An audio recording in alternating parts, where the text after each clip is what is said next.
అమ్మకందారులతో sub register కార్యాలయాలు కిటకిటలాడాయి.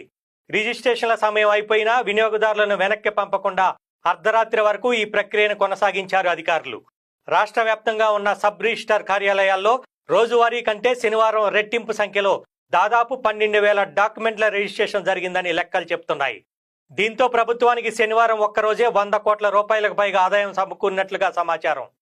Greater Hyderabad పరిధిలోని 3 జిల్లాల్లో కలిపి ఒక్కరోజే 2,900 డాక్యుమెంట్స్ రిజిస్ట్రేషన్ జరిగింది. సుమారు 63 కోట్లకు పైగా రాబడి వచ్చినట్లుగా తెలుస్తోంది. రాష్ట్రంలో రోజువారీ రిజిస్ట్రేషన్ అయ్యే డాక్యుమెంట్లు సాధారణంగా 5,000 నుంచి 6,000 లోపే ఉంటాయి. కానీ శనివారం ఒక్కరోజే రిజిస్ట్రేషన్ల సంఖ్య 12,000 దాటాయి.